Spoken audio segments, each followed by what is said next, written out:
안녕하세요. 저는 얼마 전 사랑하는 사람과의 결혼식을 엎은 38살 미혼녀입니다. 결혼 생활을 해보기도 전에 예비 시댁과 문제가 생겼고 그걸 해결할 수 없어서 결국 연을 끊게 되었는데요. 구체적으로 따지자면 저와 시댁 문제라기보단 친정엄마와 예비 시모의 대립 때문이었죠. 이 두 분이 사돈이 되기도 전에 서로 의가상에 돌아설 수밖에 없었던 이유가 솔직히 다소 유치합니다. 여기 사연들을 보니까 훨씬 괴롭고 기상천외한 일들이 많더군요. 제 글이 상대적으로 별일 아닌 것처럼 보일지 모르겠던걸요. 그만큼 사소한 이유로 틀어지게 되었다는 건데요. 저의 황당한 사연 한번 들어보시겠습니까? 저는 제 또래 나이의 예비신랑과 작은 기업에서 평범하게 사랑을 키웠습니다. 사내 연애였다는 거죠. 태생부터 날씬했던 저와 달리 예비신랑은 선천적으로 덩치가 있는 사람이었는데 동그란 덩치와 어울리게 상당히 순둥하고 귀여운 성격을 가지고 있었어요. 제가 빠지게 된 매력 중에 하나였죠. 곰돌이 같은 남자를 좋아한 제게 예비신랑은 안성맞춤이었고 그래서 제가 먼저 접근하여 만나게 된 거예요. 예비신랑은 쑥스러움도 좀 많았는데 적극적인 제 표현을 늘 부끄러워하더라고요. 만나볼수록 사람이 거짓말도 잘 못하고 진정성도 있고요. 제가 좀 더 좋아해서 쫓아다녔던 기억이 여전히 생생하네요. 그만큼 좋아했어요. 결혼을 할 정도로 끌려서 프로포즈도 제가 먼저 했거든요. 솔직히 예비신랑이 좀 소극적인 부분이 있어서 저를 부담스러워할까 싶었는데 다행히 제 프로포즈에 한 번에 응해서 안심했었죠. 우리는 상견례 날짜를 잡기 전 양가 댁에 같이 찾아가 먼저 얼굴을 비출 계획을 짰어요. 그게 예비신랑 제안이었는데요. 우리 집에 먼저 들리자는 예비신랑의 의견을 수용하여 저는 엄마와 날짜를 잡았고 우리 엄마를 만나러 가게 되었습니다. 우리 엄마는 계곡 주변에서 펜션을 운영 중인데 아빠와 일찍부터 사별하여 도시 생활을 정리하고 산 주변으로 빠져나와 살고 있던 중이었거든요. 저도 엄마가 쓸쓸할까봐 같이 살고 있어요. 직장과는 거리가 먼 편이라 교통이 좀 불편하긴 하지만 자차로 1시간 정도는 엄마를 위해서 헌신할 수 있잖아요. 지금은 펜션이 비수기라서 예비신랑과 제가 인사드리러 가기 딱 좋은 시기였죠. 오느라 고생 많았어. 여기 길이 험해서 운전하는데 많이 힘들었지? 어여 앉아. 앉을 데가 마땅치 않네. 바닥에 좀 앉아도 되겠어? 엄마는 예비신랑을 보고 첫인상부터 듬직하다며 아주 좋아해 주셨습니다.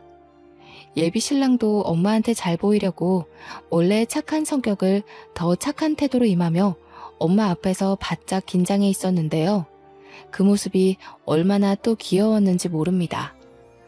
엄마가 준비해주는 음식으로 간단한 식사를 하는데 예비신랑은 가만히 있지를 못하고 계속 엄마를 돕더군요.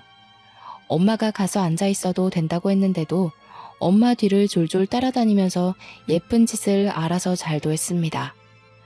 저와 엄마가 보는 눈이 비슷했는지 엄마도 예비신랑이 귀여워 죽는 겁니다. 안절부절하는 예비신랑 모습에 엄마랑 둘이서 얼마나 배꼽 잡고 웃었는지 모릅니다. 그렇게 우리 엄마와 예비신랑과의 첫 만남은 아주 좋았습니다. 예비신랑도 엄마가 많이 웃어주니 좋은 사람 같다며 마음이 편했다고 하더군요. 예비신랑이 예비 처가댁에 보여준 예의에 보답하고 싶어서 저도 예비 시댁을 뵙기 전 엄청 마음의 준비를 하였습니다. 잘 보여야 해서 머리부터 발끝까지 단정하게 풀세팅했고요. 남편에게 미리 시부모님의 정보를 따내 예상치 못한 일이 없도록 대비하려고 노력했죠. 그렇게 시댁을 방문하는 날이 되었을 때였습니다. 그동안 단련했던 마음가짐을 한 번 더 단단히 하며 예비신랑을 따라 집 안으로 들어갔는데요. 예비시댁 식구들을 보고 좀 놀랐던 건 다름 아닌 풍채였습니다. 예비신랑한테 시부모님이 뭘 좋아하고 싫어하는지, 어떤 며느리 타입을 선호하시는지 이런 것만 물어봤지 예비 시부모님 외관에 관해서는 전혀 생각도 못했거든요. 아마 매일 우리 엄마와 함께 지내다 보니 시댁도 우리 엄마 정도의 체격이라고만 생각했던 것 같아요. 일반 사람들 체격이 그러하니까요. 예비 신랑이 저보다 2배 정도 넓고 큰 사람인데 예비 시부뿐만 아니라 예비 시모까지도 예비 신랑과 비스무리한 체형이더군요. 풍채 때문인지 집이 넓은데도 상대적으로 좁고 사람이 더 거대해 보이는 느낌이 있었습니다. 솔직히 속으로는 그 덩치가 주는 압박감에 크게 당황했으나 저는 최대한 티를 내지 않고 밝게 인사를 드렸어요. 그랬더니 예비 시모가 인사는 받아주지도 않고 그저 소파에 앉은 채로만 저를 위아래로 훑고 있는 거 아니겠습니까? 예비 시부가 대신 제 인사를 받아주고 앉으라고 말해줘서 저는 제대로 예비 시모의 눈길을 피할 수 있었습니다. 아가씨는 우리 아들 어디가 좋아서 결혼하려는 거예요? 혹시 우리 아들이 둔해 보여서 부려먹을 생각으로 결혼하려는 건 아니죠? 저 착한 애 머슴처럼 옆에 끼고 살면서 결혼 생활 편하고 싶은 마음에 이 결혼하려는 거면 잘못 생각한 거라고 말해주고 싶네요. 아닙니다, 어머님. 저 대호 씨랑 결혼하는 거 그런 이유 아니에요. 솔직히 제가 더 좋아해서 남편한테 매달리는 실정이에요. 오해 없으셨으면 좋겠어요. 그건 결혼해봐야 알지. 입에 발린 말을 누가 못하겠어요? 그런데 아가씨 몸집으로 우리 대우 밥이나 차려줄 수 있을지 모르겠네요. 애 낳아서 키울 체력은 되려나? 어디 건강에 하자 있는 건 아니죠? 자, 그런 건 나중에 결혼해서 상의하면 될 일이고 애들 저녁 시간 맞춰서 왔는데 밥은 먹어야지. 식사 준비 다 해놨거든. 이쪽으로 오너라. 예비 시모는 제가 그냥 마음에 안 나봅니다. 끝까지 인사도 받아주지 않고 다짜고짜 하는 첫 대화가 저런 식이라 저는 또 당황할 수밖에 없었어요. 예비 신랑한테 왜 예비 시댁 성격을 묻는 걸 깜빡했는지 모르겠네요. 옆에서 예비 시부가 예비 시모를 말렸기에 망정이지 그 뒤로도 예비 시모는 몇 번이나 저를 못마땅해 하는 말들을 툭툭 던지더라고요. 제가 한마디 하면 수십 마디의 툴툴거림이 돌아오니 마음 놓고 애교를 부릴 수도 없고 잘 보이려고 연습한 갖가지 질문들도 대거 속으로 삼켜야 했죠. 좀 많이 가시방석이더군요. 그런데 웬만하면 제가 마음에 안 들어도 그걸 이렇게까지 티내야 하는 걸까요? 시댁 인사는 처음이라 잘 모르는데 다른 집도 인사 가면 시댁에서 이 정도로 솔직하게 티를 내는지가 궁금하더라고요.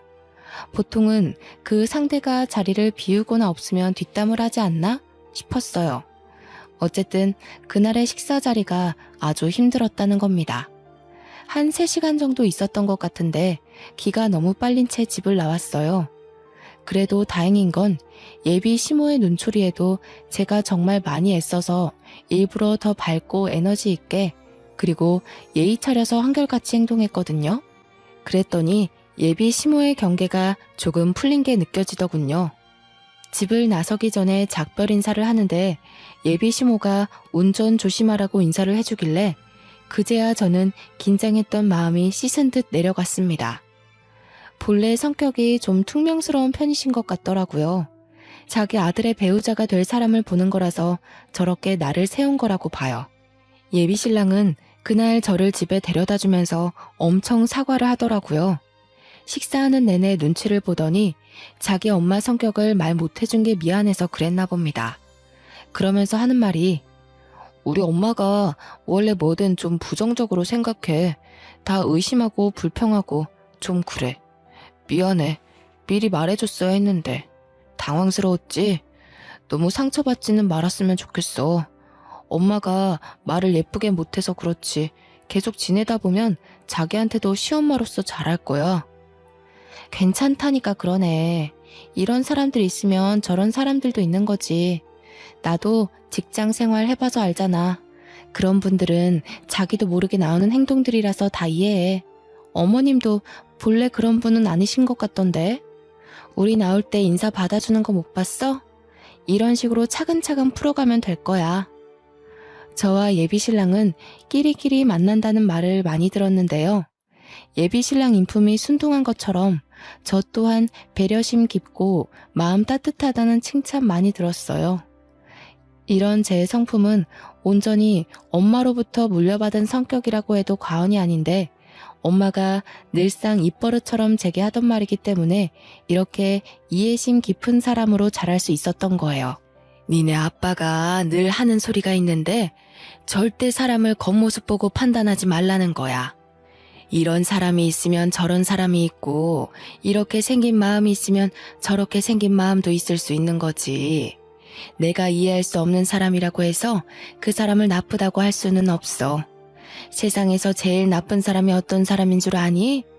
나의 소중한 것을 함부로 여기는 사람. 아빠라는 사람은 제가 너무 어릴 때 돌아가셔서 어떤 사람인지 잘 몰라요. 늘 엄마 입으로 들어서 아빠는 이런 사람이구나 하고 이미지를 상상했을 뿐이었죠. 제 생각이 맞다면 아마 아빠도 엄마처럼 좋은 사람이었을 거라고 봅니다. 양가 댁을 다녀오고 난 후 바로 다음 달 저희는 상견례를 잡기로 했습니다. 어차피 결혼식은 연말이었고 다른 준비는 차차 하면 되었거든요. 어른들께 인사드리는 건 최대한 빨리 하는 게 예의라고 보고 서로 날짜 되는 날을 찾다 보니 다음 달이 가장 빨랐죠. 저희는 양가 부모님께 약속 정보를 알려드린 후 분위기 괜찮은 일식집에서 상견례를 하게 되었습니다. 저희 엄마는 펜션을 운영하기 때문에 평소 편한 옷차림만 즐겨 입었는데 이번에 상견례를 위해 제가 옷 한 벌 맞춰줬는데요. 엄마랑 같이 손수 백화점까지 가서 구매한 브랜드 옷인데 그 옷을 입어봤을 때 직원들이 저희 엄마 보고 모델 같다고, 너무 날씬하고 예쁘다고 엄청 칭찬해 주더라고요. 제가 봐도 엄마는 참 곱게 나이가 드셨어요. 험한 펜션 일을 하는데도 피부가 고우시고 주름도 나이에 비해 적었거든요. 외가 쪽이 대부분 다 피지컬이 좋은데 이런 것도 유전인가 봐요. 저도 엄마를 닮아 옷에 좋다는 소리는 좀 듣고 살았답니다. 엄마는 오랜만에 걸쳐보는 예쁜 옷을 입고 좋아라 했어요. 아무리 편한 옷을 선호한다고 해도 엄마도 여자잖아요. 우리 여자들은 예쁜 옷 보면 설레는 희한한 DNA가 있지 않습니까? 비록 이 예쁜 옷을 한번 입고 말지 모르나 저와 직원들이 진심으로 칭찬하자 엄마는 기분 좋아서 그 옷을 골랐죠. 칭찬받는 걸 쑥스러워하는 엄마가 문득 소녀같이 예뻐서 저까지 기분이 좋았던 쇼핑이었습니다. 예비 시댁의 경우도 저희와 비슷한 형편으로 평범하게 산다고 들었는데요. 그날 상견례 자리에서 본 예비 시모의 모습을 아직도 잊을 수가 없어요. 단정하게 연분홍색 투피스를 입은 엄마와 달리 예비 시모의 차림새는 분에 넘치도록 엄청 화려했거든요. 처음에 보고 인사드리는 것도 깜빡했을 정도로 엄마와 저는 잠깐 넋을 놓았습니다. 보통 상견례에서 삐까뻔쩍하게 하고 나타나진 않지 않나요? 예비 시모는 누가 봐도 나 돈 많아요, 이런 걸 티내고 싶은 사람처럼 입고 왔더라고요. 상견례 복장에 정답은 없다만 다소 당황스러웠어요. 예비 신랑도 외동, 저도 외동이라 상견례 자리는 꽤 단촐했습니다. 그래도 장소가 장소인지라 휑한 분위기는 아니었어요. 그렇게 바로 음식들이 들어오고 약간은 어색한 관계에서 예비 시부의 말로 자연스레 물꼬를 텄습니다. 펜션을 한다고 들었습니다. 성수기가 지나서 지금은 쉬엄쉬엄 하고 계신 거죠? 그것도 성수기 되면 만만하게 볼 게 아니더라고요. 아, 예. 지금은 좀 괜찮은데 성수기 때는 정말 말도 못해요. 계곡 오는 사람들이 얼마나 많은지 매년 놀란다니까요. 언제 한번 펜션 놀러 오세요. 제대로 대접하겠습니다. 예비 시부와 엄마는 사돈끼리 주고받을 만한 안부를 전하면서 조금은 어색한 기운을 거두려 애썼는데요. 정확히는 예비 시모 빼고 모두가 자리의 분위기를 위해 서로 조심하고 있었죠. 그러나 예비 시모가 뛰어들면서 상견례의 잔잔한 분위기가 큰 파동을 치기 시작했습니다. 이제 뭐 식구가 될 사이니까 한마디 해도 되겠지요, 사부인? 처음 볼 때부터 느낀 건데 우리처럼 나이 있는 사람들은 이렇게 어느 정도 풍채가 있어야 해요. 그렇게 말하면 없는 사람 소리 들어요. 저는 순간 이게 뭔 의미인가 싶었어요. 그건 엄마도 마찬가지인 것 같더라고요. 엄마가 대답을 않고 예비 시모의 말뜻을 최대한 좋게 돌려서 생각하고 있는데 예비 시모의 말이 바로 뒤따랐습니다. 딸도 삐쩍 말라서 애 낳을 힘이나 있는지 모르겠다고 생각했는데 사부인 보니까 집안이 다 이렇게 빈약한가 보네요. 세약이 될래야 뭐 아직 젊으니까 감안할 수 있지만 안사돈께선 신경 좀 쓰셔야겠어요. 요즘엔 다 늙은 사람이 살없이 그렇게 홀쭉하면 뒷소리 나와요. 아, 펜션 비수기라서 장사가 좀 어려우신 거예요? 힘들어서 그러신가? 예비 시부가 말려서 예비 시모가 입을 다물긴 했다만 예비 시모가 우리 엄마 몸매를 지적했다는 건 이 공간 안의 사람들이 전부 이미 명확히 들은 사실이 아닙니까? 우리 집안이 그렇게 막 마른 체형은 아닌데 예비 시댁과 함께 있으니 상대적으로 우리 집안이 삐쩍 말라 보이긴 했어요. 그렇다 해도 첫 만남에 이런 노골적인 멘트는 좀 실례 아닌가요? 그보다 예비 시모보다 저희 엄마가 한 살 더 많거든요. 나이로 유치하게 굴고 싶지 않은데 예비 시모가 매너 없이 나오니까 제 마음이 약간 삐뚤어지더군요. 아니나 다를까 예비 시모 빼고 예비 신랑과 예비 시부는 이미 가시방석인 표정이더군요. 제가 예비 시모 성격을 이미 알기도 했고 예비 신랑한테 들은 게 있으니 이해하고 넘기긴 했는데요. 그래도 우리 엄마를 향한 지적이다 보니까 마음이 계속 불편하더라고요. 저는 아빠 없이 엄마랑만 단둘이 이 나이까지 살았어요. 제게 엄마는 소중한 순위를 매길 수 없을 만큼 제게 전부인 사람이라고요. 또 엄마가 그랬잖아요. 가장 나쁜 사람은 나의 소중한 것을 함부로 대하는 사람이라고. 그 당시 그런 말이 왜 떠올랐는지 모르겠다만 제 기준 나쁜 사람이 예비 시모인 것만 같은 마음이 들었어요.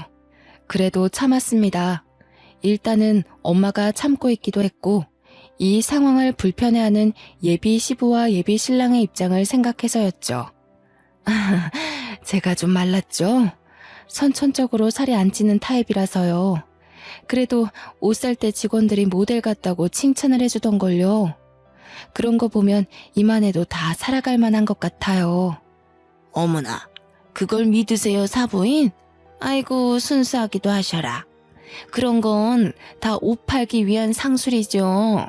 자기네들 매출 올려야 되는데 사부인 보고 어머님 같은 분들은 삐쩍 꼴아서 옷태가 안 나요. 라고 어떻게 말하겠어요? 전혀 웃기지도 않은데 예비 시모가 혼자서만 홍홍거리며 웃는 겁니다. 이 무슨 무례한 짓인지 너무 어처구니가 없더군요. 지나가는 똥개도 예비 시모가 저희 엄마한테 신뢰를 범하고 있는 걸 알 정도로 심하다고 봤어요. 나 행복하게 결혼하는 걸 보여주려고 만든 상견례 자리인데 괜히 저희 엄마만 기분 상하게 한 것 같아 엄마에게 너무 미안하더군요. 차라리 그 자리에서 참지 말고 예비 시모한테 한마디 해줄 걸 그랬어요. 지나고 나니 그 자리를 그냥 넘긴 것이 후회가 됐습니다. 상견례가 끝나고 저와 예비 신랑은 엄마한테 사과를 했어요. 엄마는 좀 불쾌한 것 같았지만 말로는 괜찮다며 먼 거리의 본가를 혼자 돌아가셨죠. 그 후 솔직히 예비 신랑과 조금 다퉜습니다. 다퉜다기보단 제가 일방적으로 신경질을 낸 거네요. 예비 신랑은 자기 엄마 잘못을 알고 있어서 그런지 한마디도 못하고 중간중간 미안하다고만 했고요. 그러고 나서도 예비 시모한테서 근근한 시비가 있었지만 저와 예비 신랑의 결혼 준비는 무탈하게 계속 진행되었습니다. 예비 시모가 벌써부터 불편했으나 아직은 예비 신랑을 많이 사랑했기 때문이었죠. 웬만해선 예비 시모와 엄마를 마주치게 안 하고 싶었는데 결혼식에 입을 양가 부모님 옷을 선물로 드리려다 보니 어쩔 수 없이 또 한 번 만남을 가지게 되었는데요. 저는 이런 날을 만든 걸 지금도 뼈저리게 후회하고 있어요. 이날만 아니었다면 저희 엄마가 변을 당하는 일은 없었을 텐데 말입니다. 엄마는 이번에 롱치마와 가디건의 일상복을 입고서 서울로 왔고 예비 시모는 또 졸부처럼 한껏 치장하고 왔더라고요. 첫 만남으로 집에 인사 갔을 때만 해도 저희 엄마와 비슷한 류의 옷을 입고 있어서 몰랐는데 예비 시모는 밖에 나올 때마다 일어나 봅니다. 그게 또 낙인가 보다 하고 넘기려고 했는데 아니나 다를까 예비 시모가 또 참지 못하고 저희 엄마를 보고 입을 놀리는 겁니다. 각자 엄마 옆에서 나란히 걷고 있던 우리도 당연히 들을 수밖에 없었는데요. 어머, 사부인, 옷이 그게 뭐예요? 안 그래도 홀쭉한 사람이 그렇게 추리한 옷 입으니까 정말 없어 보이잖아요. 제가 지난날 뭐라고 했습니까? 우리처럼 늙은 사람들은 살집이 있어야 한다니까요. 예, 압니다.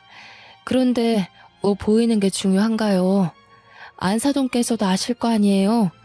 우리 정도 되면 젊은 애들이랑은 달라서 혈액순환이 크게 중요하잖아요.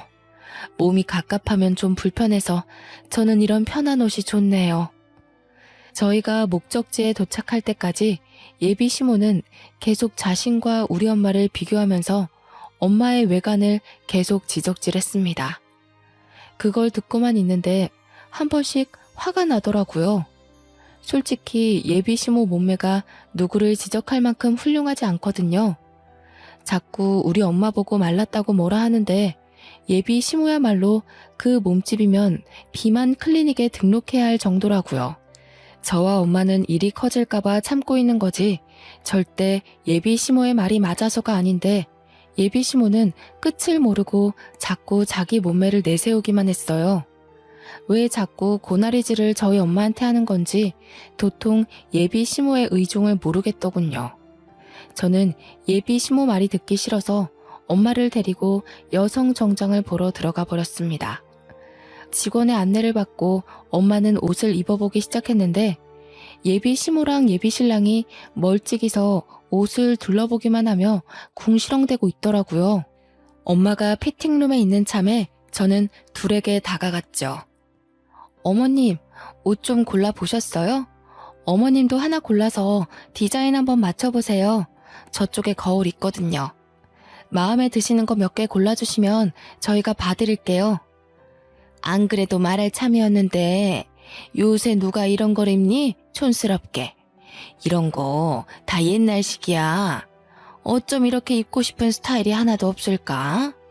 보기 좋게 한복이나 한 벌 맞추면 될 걸 무슨 정장을 입는다고 유난인지 모르겠네.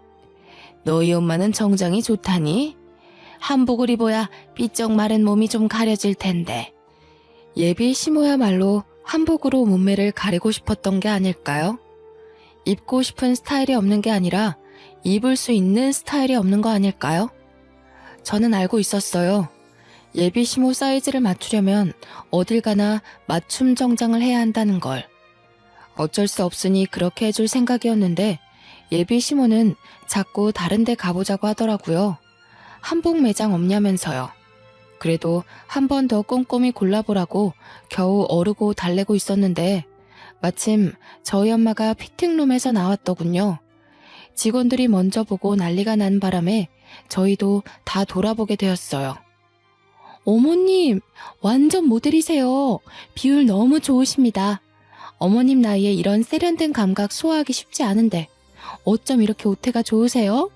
정장 계통에서 딱 원하는 비율이세요. 멀리 있는데도 저희 엄마를 향한 이런저런 칭찬이 자자하더군요. 저도 어디 가서 오태 좋다고 칭찬은 들어봤는데 저런 식으로 직원들이 한꺼번에 모여 칭찬을 하는 경우는 처음 봤습니다. 저도 당황스러웠는데 같이 있던 예비 시모는 오죽했을까요? 뭐 당황스럽기만 했던 건 아닌 것 같더군요. 여기 직원들도 보는 눈이 영 저렴하네. 모델은 무슨 딱 봐도 상술이구만. 네 엄마 아직 멀었다 얘. 내가 그렇게 조언을 해주면 뭐하니? 저런 가벼운 상술에 또 좋다고 넘어가고 있는데. 그만 다른 데 가보자 아들. 그런데 예비 신랑도 하얀 정장 입고 있는 우리 엄마 보면서 깜짝 놀라느라 자기 엄마의 말을 못 들었던 겁니다. 저는 예비 신랑의 이런 솔직하고 순수한 면이 좋았거든요. 이런 성격이 가족이라고 예외는 아닌가 봅니다. 어머님 진짜 아름다우시다. 자기가 어머님 닮아서 날씬하고 예쁘구나. 나 저렇게 고운 분 처음 봤어. 옷이 날개라더니 어머님 같은 분이 걸치니까 완전 소녀 같네. 예비 신랑의 순수한 표현이 너무 진심으로 와닿아서 저는 웃음이 터져버렸습니다. 그런데 예비 시모는 아들마저 저희 엄마를 칭찬하니 더 화가 났는지 다짜고짜 그 큰 덩치로 옷 사이를 헤집고서 저희 엄마한테 가더라고요. 느닷없이 주위의 직원들을 밀어내더니 언성을 높였습니다.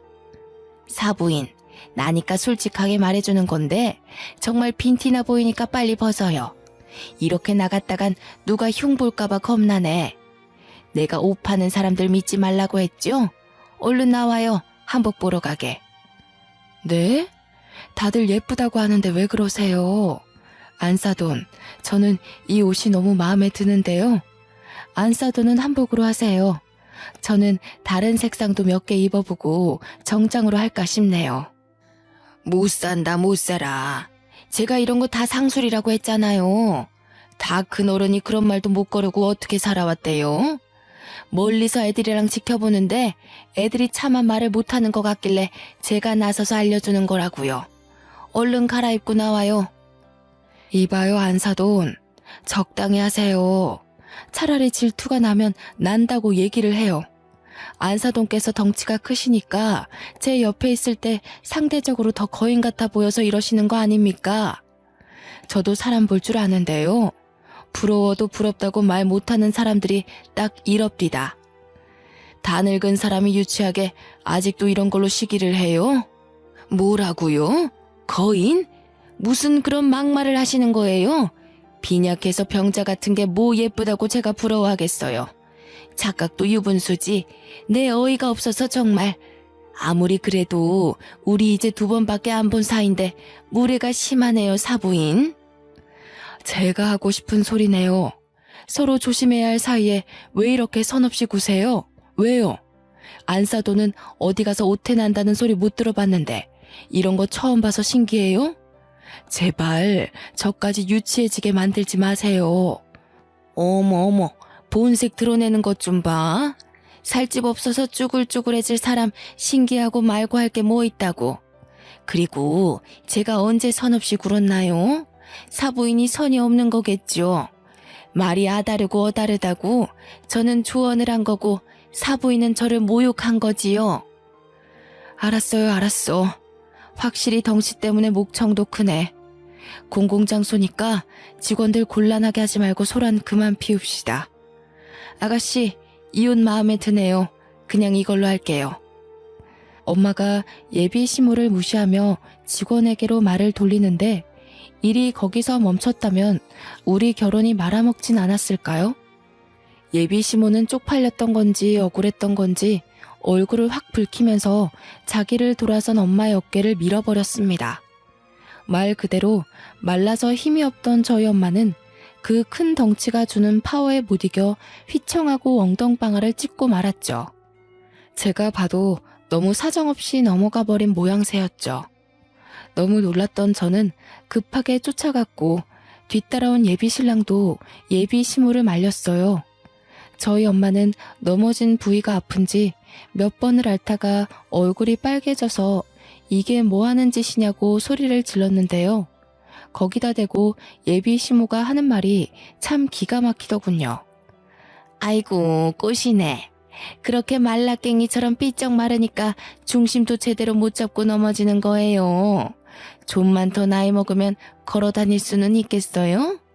나중에 10년 있다가는 요양병원에서 휠체어나 타셔야겠는데? 옷이 이쁘면 뭐하나? 사람이 다리도 튼튼하고 체격이 있어야지. 다친 사람 앞에서 저런 말을 할 수 있다는 게 저는 무척 충격이더라고요. 심지어 지금 예비 신부는 가해자예요.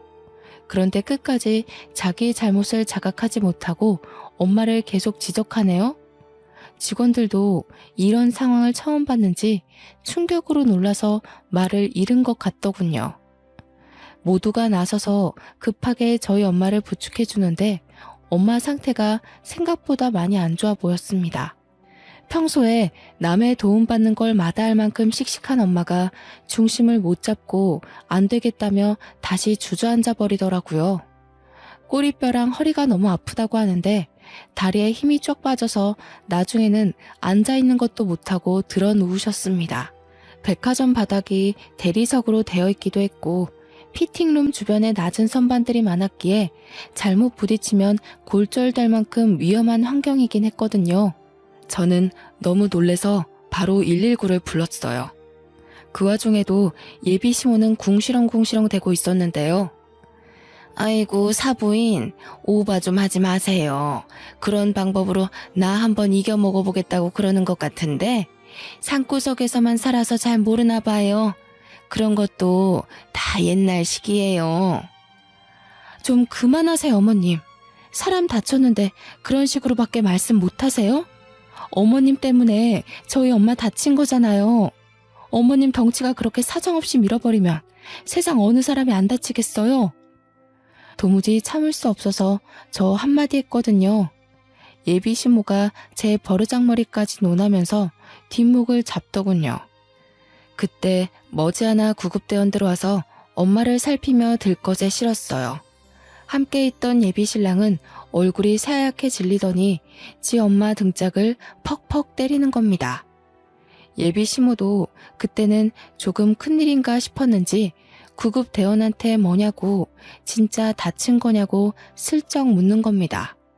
저는 따라오겠다는 예비 신랑한테 화를 내면서 너네 엄마나 챙겨서 집에 가라고 해버렸습니다.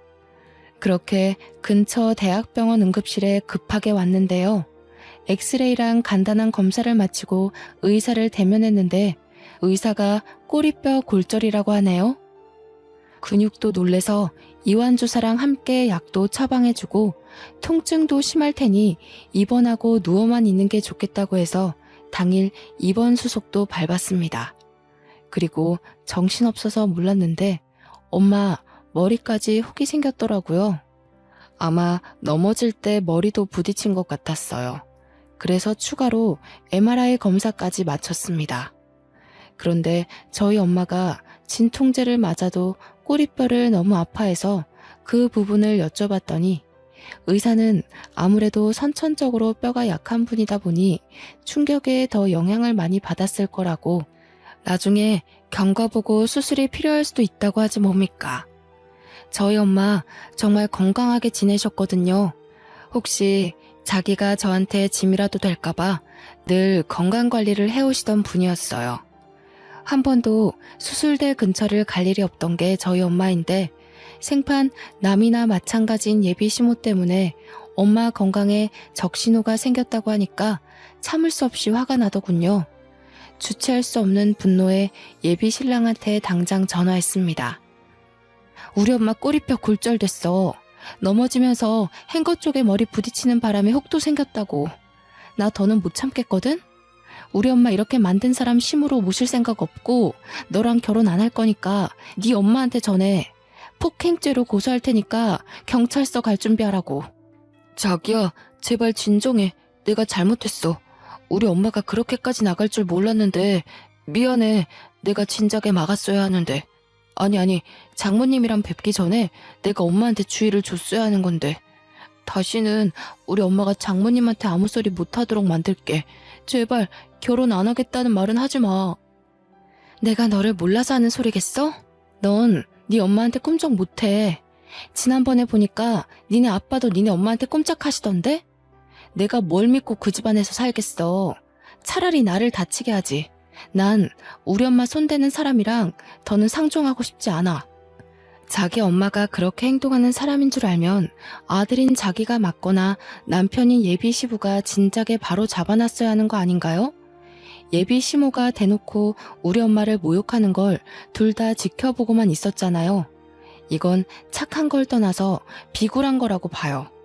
저딴 식으로 남들한테 피해주면서 자기의 자존심 세우는 인간 말종인 아줌마나 그걸 말리지 못해 전전긍긍하며 기죽어 사는 남편이나 그걸 그대로 보고 자랐을 아들이나 다 결국엔 같은 근본일 거란 생각이 들더군요. 저도 저지만 저희 엄마를 저런 집안과 사돈맺게 할 수 없었습니다. 저는 엄마한테 쉬고 있으라고 한 뒤 백화점에 찾아가서 아까 매장 CCTV 영상 좀 보여달라고 했어요. 마침 사각지대도 아니었고 백화점이라서 CCTV 구도가 다방면으로 잘 되어 있더라고요. 그 화면에는 예비 시모가 우리 엄마 어깨를 밀어버린 게 적나라하게 나와 있었고 저는 그대로 휴대폰으로 찍어서 경찰서에 신고해버렸습니다. 폭행죄로 신고했더니 예비 시모는 조사받는 중이고 함께 따라온 예비 신랑은 저를 보자마자 무릎 꿇고 사정을 하기 시작하더군요. 자기야, 내가 이렇게 빌게. 제발 우리 엄마 좀 살려줘. 내가 평생 장모님 모시면서 효도할게. 우리 결혼하면 친정 가서 지내자, 응? 한 번만 더 장모님 소리 하기만 해봐. 당신 입에서 장모님 소리 들으면 네 엄마가 내 시엄마 된 기분이라서 별로거든? 제가 왜 봐줘야 합니까? 감히 우리 엄마를 다치게 했는데. 이게 무릎 한번 꿇는다고 될 일인가요? 나이 먹고 제일 약한 곳이 허리라는데 살면서 척추가 하는 기능이 얼마나 비중이 큰데 이러다가 허리 쪽으로 만성 통증 생기면 어쩌려고 그런 생각 없는 짓을 했답니까? 저희 엄마 평생 허리 치료하면서 주기적으로 병원 다녀야 할지도 몰라요. 자기 엄마가 큰 잘못을 했으면 인정하고 벌을 받게 해야지. 우리 엄마 상태 들여다보지도 않고서 무작정 자기 엄마 걱정만 주구장창하는 건 무슨 경우랍니까? 생각할수록 기가 차서 합의해달라는 예비 신랑의 꼴까지 보기 싫더라고요. 근데 더 기가 막힌 건 예비 시모의 태도였습니다. 아들아, 당장 일어나지 못해? 뭘 잘못했다고 무릎을 꿇어? 무릎 꿇을 가치가 없는 것들이야. 어디 젊은 것이 못된 것만 배워서 지 시엠이 될 사람을 경찰에 신고한단 말이니? 너는 이런 여자 뭐가 좋다고 아직도 결혼 타령이야? 말은 바로 하세요, 아줌마. 무릎은 아들이 아니라 아줌마가 꿇으셔야죠. 아직도 상황 분간 안 되세요? 우리 엄마 지금 수술해야 할지도 모르거든요. 제가 조만간 진단서 떼서 제출할 건데 그럼 아줌마 폭행죄로 안 끝나요. 상해죄로 더 큰 처벌 받는다고요. 아줌마? 기가 차서 정말. 니네 엄마가 홀쭉해서 뼈 부서진 걸 왜 내 탓하니? 그래서 내가 평소에 살 좀 찌우라고 한 거야. 다 늙은 지엠이 건강 생각해줬으면 고맙다고 엎드려서 절이나 할 것이지. 버르장머리 없게. 뭐가 그렇게 잘나서 자꾸 자기 몸매 과시하는지 모르겠는데요. 아줌마 건강이야말로 급해 보이거든요. 아들한테 어디 가까운 비만 클리닉 좀 등록해달라고 하세요. 아줌마 처음 봤을 때 정말 굴러다니는 줄 알고 놀랐어요. 솔직히 제가 본 사람 중에 아줌마가 제일 뚱땡이거든요. 조금 유치해 보일지라도 그게 예비 시모한테 잘 먹히는 것 같아 저는 더 유치하게 몰아붙였어요. 그랬더니 지켜보던 형사님들이 몇 분 웃으시더라고요. 예비 시모 얼굴은 이미 빨개질 대로 빨개졌고요. 경찰서에서 가장 우스운 다툼을 한 뒤 며칠이 지났는데요. 제가 엄마 간병하는데 일주일이나 지나서야 예비 신랑이랑 예비 시모랑 예비 시부가 사과하기 위해 얼굴 비추러 왔더군요. 그동안 일부러 오라고 독촉도 안 했어요. 어차피 고소 취할 생각도 없고 제가 굳이 나서서 골칫거리를 끌고 올 필요가 없었으니까요. 찾아왔길래 꼴도 보기 싫어서 인사도 안 했더니 머뭇거리고 있던 예비 시모 옆에서 예비 시부랑 예비 신랑이 사과 안 하냐고 엄청 쪼으더군요. 사과하면 될 거 아니야. 저기 사부인 미안해요. 나는 거기서 그렇게 힘없이 넘어질 줄 몰랐지. 내가 진짜 살짝 밀었거든. 정말 오해야. 내가 뭐하러 사람 다칠지도 모를 짓을 하겠어.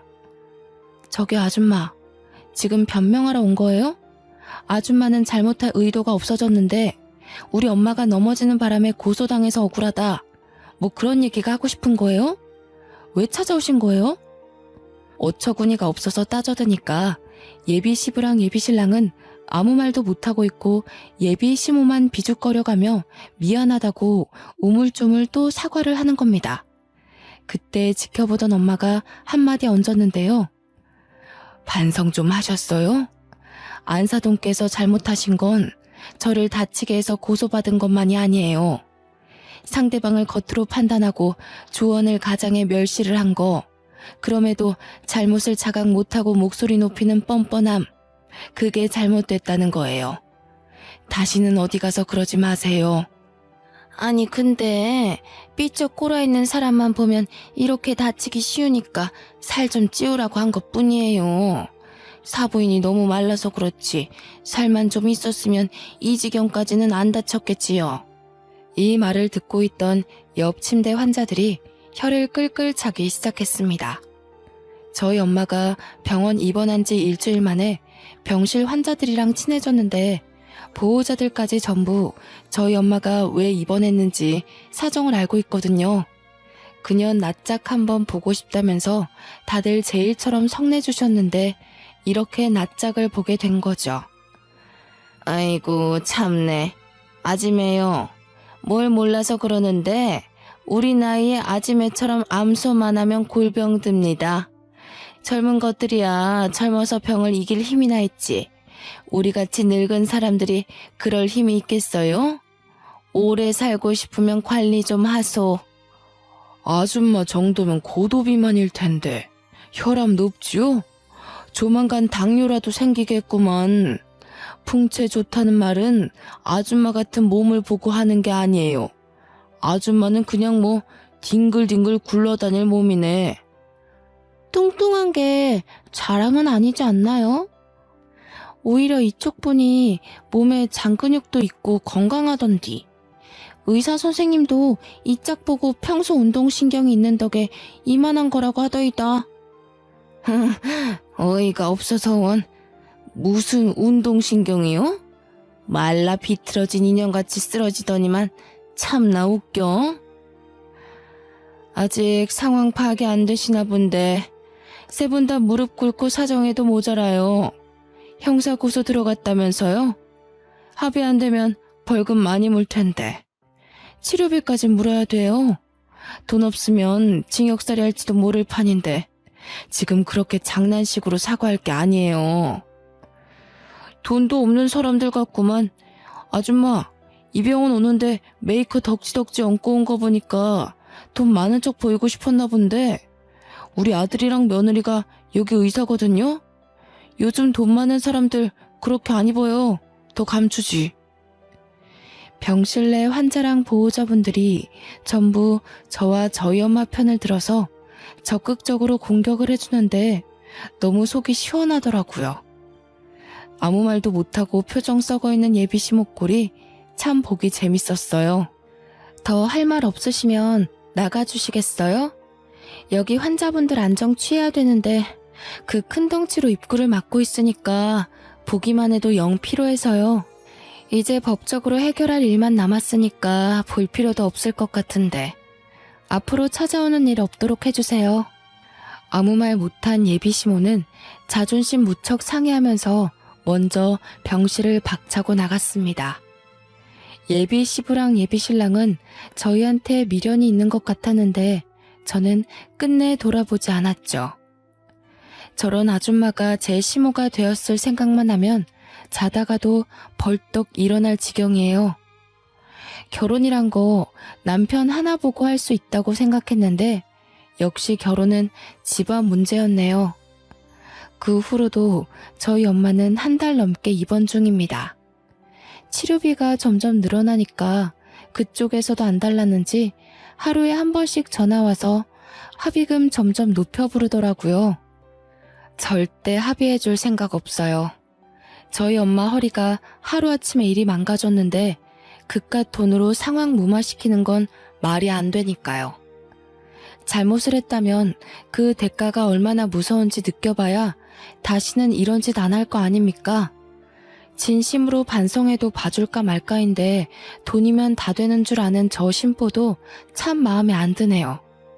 합의고 뭐고 10년이 걸려도 안 해줄 생각입니다. 제 사연 읽어보니 어떠신가요? 다소 아이들 싸움 같기도 하죠. 저도 예비 시모 같은 유치한 사람 처음 봤거든요. 지나서 생각하니까 이젠 헛웃음이 나오네요. 만약 우리 엄마가 그런 사람이었다면 어디 얘기하기도 쪽팔렸을 거예요. 저주하는 건 아니지만 그 집이 어디와 사돈 맺는 일은 없었으면 좋겠어요. 상대 며느리 집 망할 일 있나?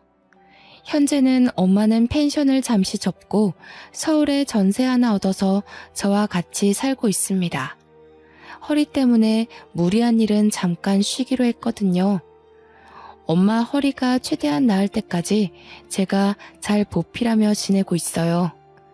다들 사랑에 눈 멀어서 이상한 사람 걸을 수 있는 기회를 놓치는 그런 짓은 하지 마세요. 지금까지 제 사연 읽어주셔서 감사합니다.